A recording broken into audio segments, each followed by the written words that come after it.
যেই ব্যক্তি রাতের বেলা এই দোয়াটি 3 বার পরে ঘুমিয়ে যাবে, আল্লাহর নবী বিশ্বনবী সাল্লাল্লাহু আলাইহি ওয়াসাল্লাম বলেন, সকাল বেলা যখন আল্লাহ তাআলার বান্দা ফজরের নামাজের মাঝে যখন উঠবে, আল্লাহ নবী বলেন রাতের বেলা এশারের নামাজ পড়ার পরে, খাবার খাওয়ার পরে আল্লাহর বান্দা যদি এই দোয়াটা 3 বার পড়তে পারে, তাহলে আল্লাহ পাক রব্বুল আলামিন সকাল বেলা ঘুম থেকে ওঠার আগে আগে আমার আল্লাহ তাকে নিষ্পাপ মাসুম বাচ্চার মতো আমার আল্লাহ পবিত্র বানায়া দেই।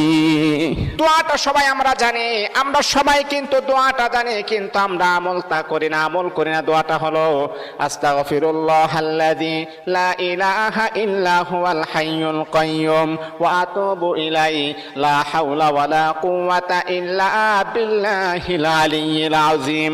3 বার যদি আপনি পড়তে পারি, ইনশাআল্লাহ আল্লাহ পাক রব্বুল আলামিন আমার আপনার জীবনের সমস্ত গুনাহগুলোকে আমার আল্লাহ ক্ষমা করে দিবে।